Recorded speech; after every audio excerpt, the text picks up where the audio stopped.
Welcome! In this series of short videos, we will look at topics common to both the PowerBasic console and Windows compilers. Today we will look at using an object library to connect to Microsoft Excel.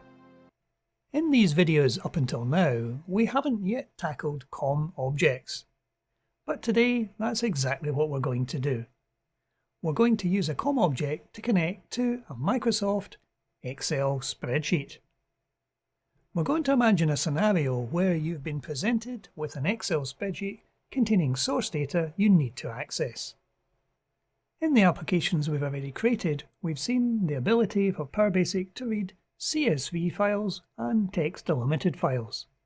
Today we're going to use a PowerBasic application to open up and read an Excel spreadsheet. As this is the first time we've handled COM objects, we're going to take it gradually, one stage at a time. The first question is, how do we actually instantiate an Excel spreadsheet to actually bring the data from it into our application? The code we're going to look at today will operate either in the PowerBasic console or Windows compilers. The first thing we need to do is we need to go up to our Tools menu. And in the Tools menu, you see there's an option labelled PowerBasic COM Browser. If we click on that, it brings up another dialog. And this is going to give you a list of all the registered libraries we could indeed look at. There are quite a number on this list. However, you will see that Excel at the moment is not currently on this list. To access that, we need to go into the Open icon. And we're going to open a new library. Normally this would be opening libraries with the TLB, YLB or OCX extensions. However, Excel is a little different.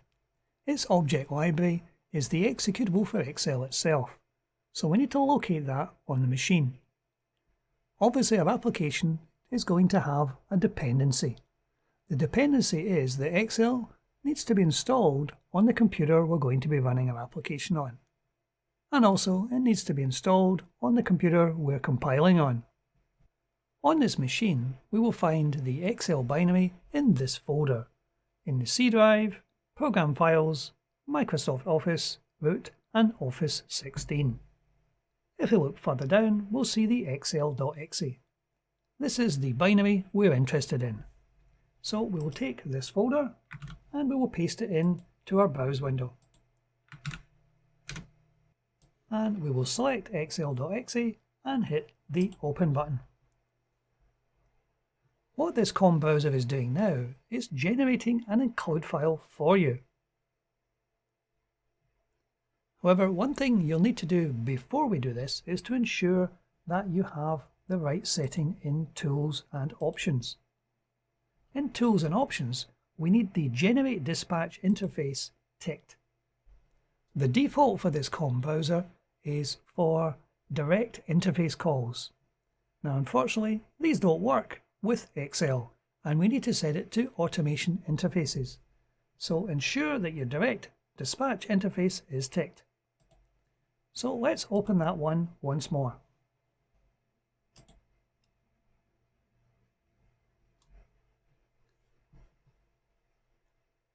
And our new file is now generated. We need to save that as an include file.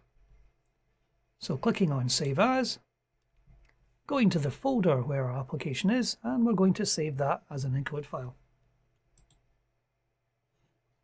And once that's saved, we can now exit. We can now go back to our application, and we can reference that include file in our code. If we do a quick compile to see if this is going to compile cleanly, we will see that there is in fact a conflict in our code. This interface here, rectangle, appears to be referenced in two places. Once in the include file we have just added, and once in one of the Windows API includes. What we'll do to get around this one is we will comment out the call to the Windows 32 API.include. And if we compile now, it compiles quite cleanly. We're not making great use of this particular include file at the moment, but there are two constants we will need to actually reference, the true and false constants.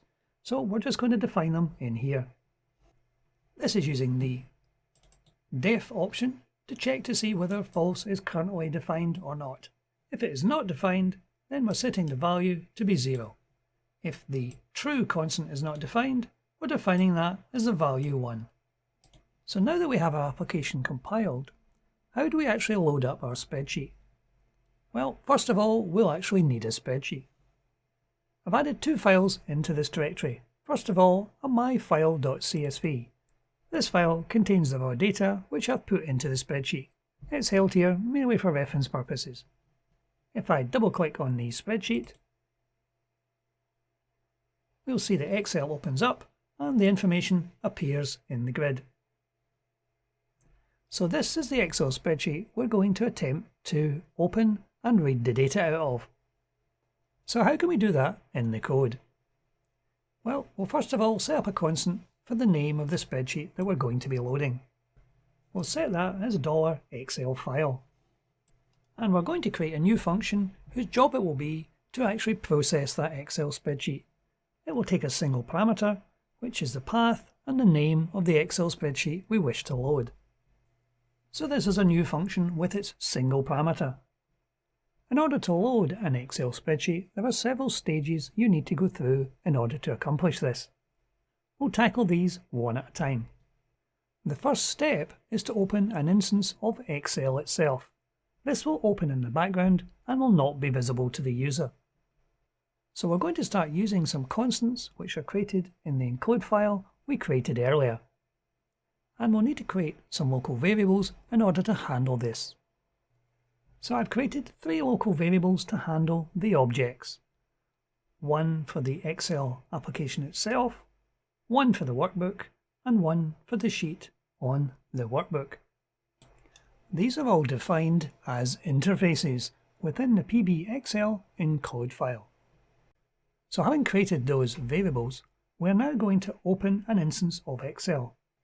We're setting the object to be equal to any column and this constant. This constant is defined within the include file we created earlier. Having called this command, we now need to test to see whether Excel could be successfully opened or not. If Excel could not be opened, this could possibly be because Excel doesn't exist on the computer we're currently running on. So we'll need to trap this error. So we can test to see whether Excel has been successfully opened or not by using the isObject command.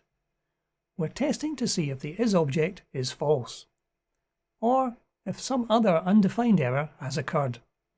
In that case, we can consider that Excel has not been successfully opened, and we can exit our function. If this returns true, then we have successfully managed to instantiate an instance of Excel. Next, we want to open the actual workbook itself, and we're going to use an object call here. Most of the variables we're going to be setting up are indeed variants. So we need to use the let command to load up one of these variants with the path and the name of the Excel file to be loaded. And we'll declare that variable further up in our code as a variant. And just to be sure we haven't made any syntactical errors, we can do a quick compile to make sure our application still compiles. So we're now going to use the object call command to do an open on the Excel application. We're using the object call command to open the workbook. This is taking 2 named parameters. It specifies the file name and also the update links. File name is the one we placed in the variant variable a moment ago. And we're outputting this to another object, which is the Excel workbook object. And we're going to be using vFalse and vTrue later on in the application, so we'll define them here now. Just the same as you would define the true and false constants. So again, having called that, we need to test to see whether the workbook could be opened or not. So if the object result is false, or we have an error, then we'll know that we could not manage to open our workbook. If this returns true, then we know our workbook has opened successfully. Before we do anything else in the application itself, we'll want to tidy up after the workbook has been handled. As we've opened up Excel, we'll want to actually close it down and release the memory for each of the objects we've actually set up.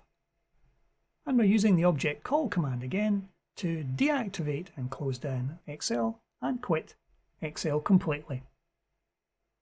This saves leaving Excel sitting in memory. We can then free up the memory taken up by each of the objects.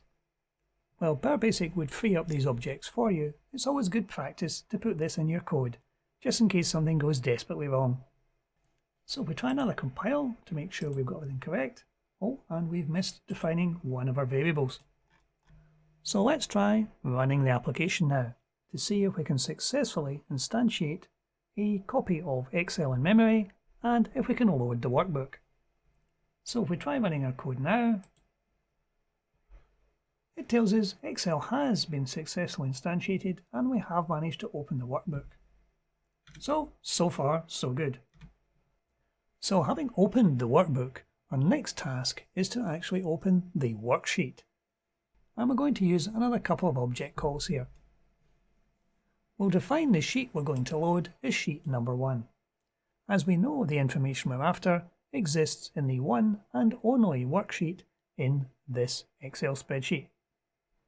So we're going to use the Excel workbook object, which we created earlier, and we're looking at worksheets, and we're looking at item number 1. And we're passing the output from that call to this other object, the Excel worksheet object. And then we're going to do an object call to activate that worksheet. Now we've created a new variable here, which we'll need to declare at the top of our code.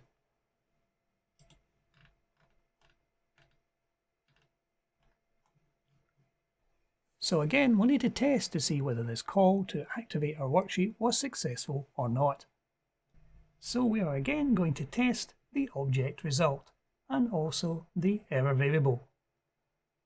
So let's try running that to see if we manage to pick up the worksheet.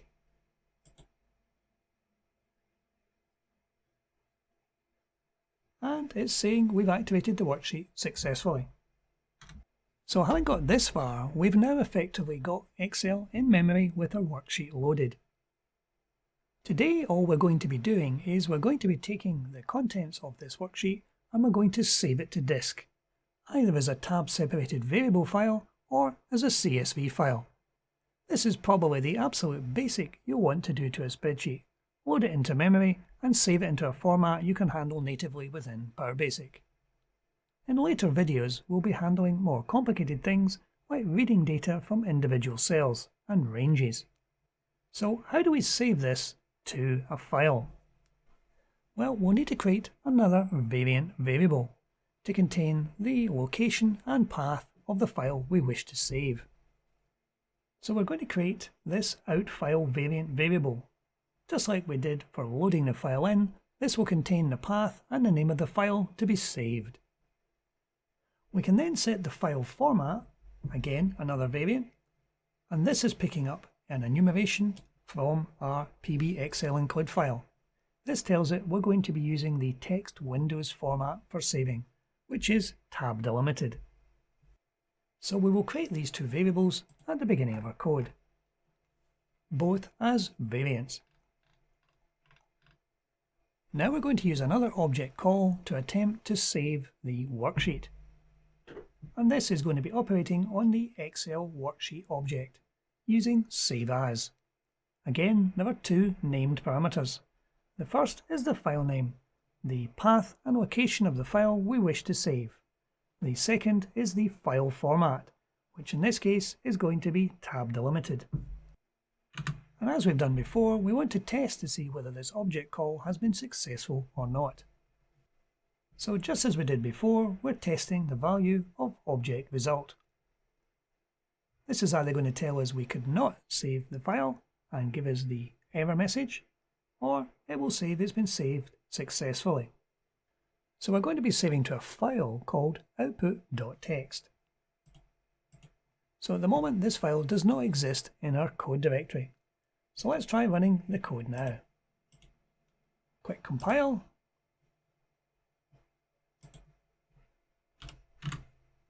A quick compile.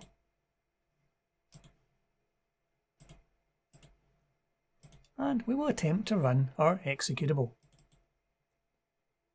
And it's saying Excel's opened successfully, and it's saying it's actually managed to save the file. So we do indeed now have an output.txt file, which when we open it up, we'll see that it is indeed tab delimited. So we have successfully loaded an Excel spreadsheet into memory using the Excel COM object, and we have extracted the data from the first worksheet and saved it as a tab delimited file.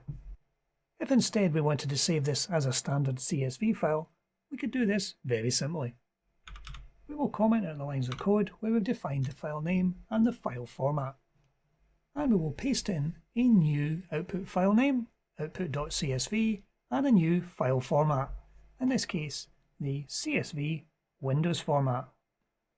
You can find all of these in the pbexcel.encode file. If we look for file format, you see there is a wide range of the different types of format you can actually use to save files. These are exactly the same as the formats you would find in an Excel spreadsheet's Save As option. So if we recompile our application, go back to our folder, and we're going to be creating a CSV file now. So if we run the application, it will instantiate Excel, open the workbook, and save our file. And there is our output.csv file having been created. And as you will see, it looks exactly the same as the original format. We have successfully saved as a CSV file.